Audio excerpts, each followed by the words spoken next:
بسم اللہ الرحمن الرحیم الحمدللہ وحدہ والصلاة والسلام علی من لا نبی بعدہ اما بعد۔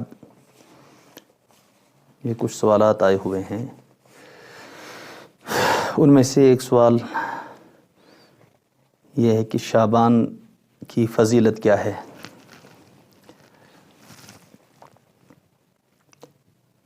حضرت اسامہ بن زید رضی اللہ تعالیٰ عنہ سے روایت ہے کہ رسول اللہ صلی اللہ علیہ وسلم نے ارشاد فرمایا، شعبان کا مہینہ رجب اور رمضان کے درمیان کا مہینہ ہے، لوگ اس کی فضیلت سے غافل ہیں، حالانکہ اس مہینے میں بندوں کے اعمال پروردگار عالم کی طرف اٹھائے جاتے ہیں، لہذا میں اس بات کو پسند کرتا ہوں کہ میرا عمل بارگاہ الہی میں اس حال میں پیش ہو کہ میں روزے دار ہوں۔ نیز حضرت عائشہ صدیقہ رضی اللہ تعالیٰ عنہا سے روایت ہے کہ میں نے رسول اللہ صلی اللہ علیہ وسلم سے دریافت کیا کہ یا رسول اللہ صلی اللہ علیہ وسلم، آپ ماہ شعبان میں اس کثرت سے روزے کیوں رکھتے ہیں؟ ارشاد فرمایا، اس مہینے میں ہر اس شخص کا نام ملک الموت کے حوالے کیا جاتا ہے جن کی روحیں اس سال میں قبض کی جائیں گی، لہٰذا میں اس بات کو پسند کرتا ہوں کہ میرا نام اس حال میں حوالے کیا جائے کہ میں روزے دار ہوں۔ اور بھی کئی حدیثیں شعبان کی فضیلت کے سلسلے میں آپ صلی اللہ تعالیٰ علیہ وسلم نے ارشاد فرمائے ہیں۔ ایک سوال یہ آیا ہوا ہے کہ اس مہینے کی 15ویں شب کو شب برات کیوں کہتے ہیں؟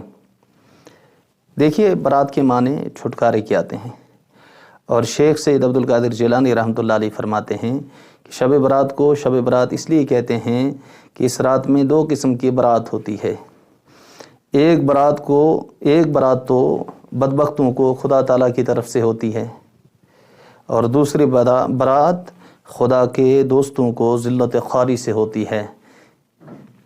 نیز فرمایا کہ جس طرح مسلمانوں کے لیے اس روئے زمین پر عید کے 2 دن عید الفطر اور عید الاضحیٰ ہیں، اسی طرح فرشتوں کے لیے بھی آسمانوں پر 2 راتیں شب برات اور شب قدر ہیں۔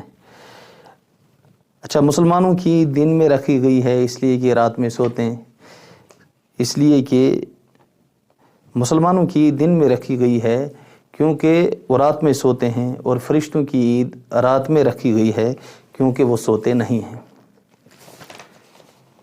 کیا قرآن یا حدیث میں بھی شب برات کی فضیلت آئی ہے؟ جی ہاں، آپ صلی اللہ علیہ وسلم نے شب برات کی فضیلت بھی بیان فرمائی ہے۔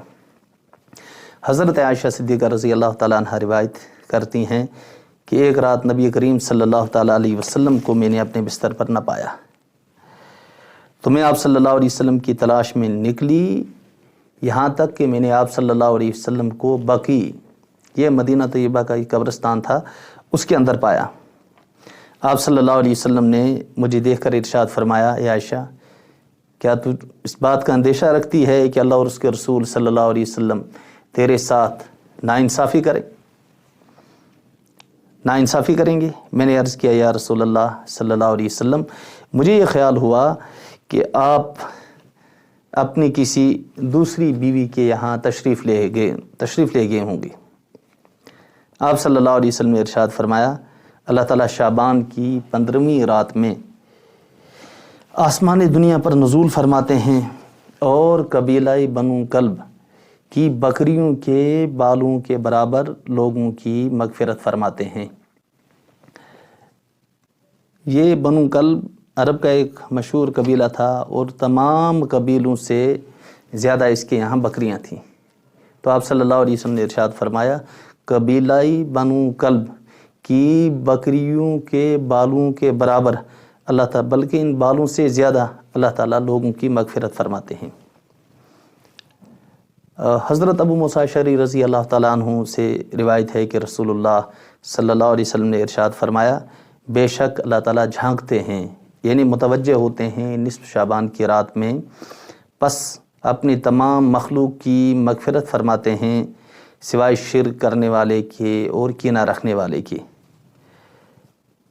ایک روایت حضرت علی رضی اللہ تعالیٰ عنہ سے بھی ہے کہ رسول اللہ صلی اللہ علیہ وسلم نے ارشاد فرمایا، جب نصف شعبان کی رات آ جائے تو تم لوگ رات میں قیام کرو اور تم اس کے دن میں روزہ رکھو، اس لیے کہ اس میں اللہ تعالیٰ سورج غروب ہونے سے طلوع فجر تک آسمان دنیا پر نزول فرماتے ہیں اور ارشاد فرماتے ہیں، ہے کوئی مغفرت طلب کرنے والا جس کی میں مغفرت کروں، ہے کوئی مجھ سے رزق مانگنے والا جسے میں رزق عطا کروں، ہے کوئی مصیبت یا بیماری میں مبتلا وہ مجھ سے مانگے میں اس کو عافیت عطا کروں، ہے کوئی ایسا، ہے کوئی ایسا، ہے کوئی ایسا۔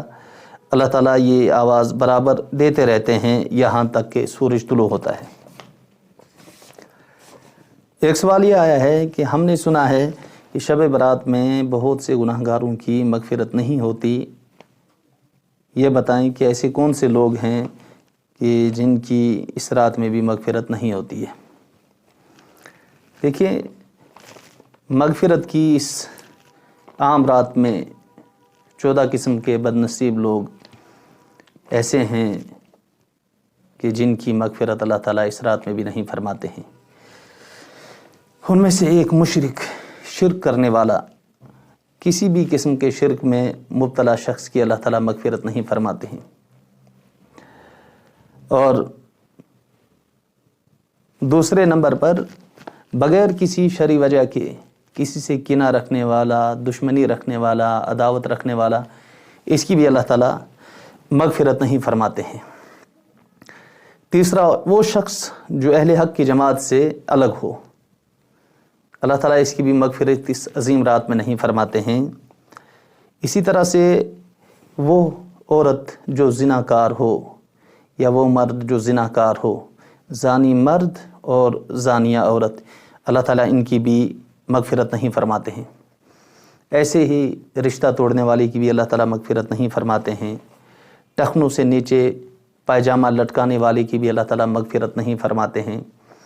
ایک حدیث میں اللہ کے رسول صلی اللہ علیہ وسلم نے ارشاد فرمایا، ما اسفل من الکعبین من الازار فی النار، ٹخنوں کا جو حصہ پاجامے کے نیچے رہے گا، وہ پاجامہ ہو، شلوار ہو، پینٹ ہو، ٹراؤزر ہو، ٹخنے جس کپڑے سے بھی پہننے کے بعد چھپ جائیں، آپ صلی اللہ علیہ وسلم نے ارشاد فرمایا تو وہ حصہ جہنم کے اندر چلا جائے گا۔ اس لیے اس سے بھی بچنے کی کوشش کریں۔ ماں باپ کی نافرمانی کرنے والا، اللہ تعالیٰ ماں باپ کی نافرمانی کرنے والے کی بھی مغفرت نہیں فرماتے ہیں۔ اسی طرح سے 8ویں نمبر پر شراب یا کسی دوسری چیز کے ذریعے سے نشہ کرنے والا، اس کی بھی اللہ تعالیٰ مغفرت نہیں فرماتے ہیں۔ اور 9واں، ناحق قتل کرنے والا، اس کی بھی اللہ تعالیٰ مغفرت نہیں فرماتے ہیں۔ نمبر 10، جبراً ٹیکس وصول کرنے والا اور جادو کرنے والا، ہاتھوں کے نشانات وغیرہ دیکھ کر کے غیب کی خبریں بتلانے والا، ستاروں کو دیکھ کر یا فال کے ذریعے سے خبر دینے والا، ان کی بھی اللہ تعالیٰ مغفرت نہیں فرماتے ہیں۔ اور اسی طرح 14ویں نمبر پر طبلہ اور باجا اور میوزک بجانے والے کی بھی اللہ تعالیٰ مغفرت نہیں فرماتے ہیں۔ اللہ تعالیٰ ہم سب کی حفاظت فرمائے۔ ایک سوال یہ آیا ہے کہ شب برات میں کون سی عبادت بہتر ہے، اور کیا اس رات میں اجتماعی طور پر مسجد میں عبادت کرنا بہتر ہے یا انفرادی طور پر اپنے گھر میں بھی عبادت کر سکتے ہیں؟ دیکھیں، نفلی عبادت تنہائی میں اور اپنے گھر میں ادا کرنا افضل ہے۔ رسول اللہ صلی اللہ علیہ وسلم نے ارشاد فرمایا، اجعلوا فی بیوتکم من صلاتکم ولا تتخذوها قبورا، یعنی نماز کا کچھ حصہ اپنے گھروں میں پڑھا کرو۔ مطلب یہ ہے کہ نوافل اپنے گھروں میں ادا کیا کرو اور قبرستان اپنے گھروں کو قبرستان مت بناؤ کہ قبرستان میں نماز نہیں پڑھی جاتی۔ اس رات میں اسی طرح شب قدر میں بھی کوئی طریقہ مقرر نہیں، ذکر، تلاوت، نوافل، صلاۃ التسبیح، کوئی بھی عبادت کی جا سکتی ہے۔ اور یہ بھی ذہن میں رہے، عبادت اپنی طاقت اور ہمت کے مطابق کرنی چاہیے۔ ایسا نہیں کہ ہم اتنا جاگے کہ ہماری صحت کے لیے مضر ہو، یہ بھی درست نہیں ہے۔ یہاں اتنا جاگنا کہ آدمی بیمار ہو جائے، وہ بھی شرعی طور پر درست نہیں ہے۔ اور یہ بھی ذہن میں رہنا چاہیے کہ پورے سال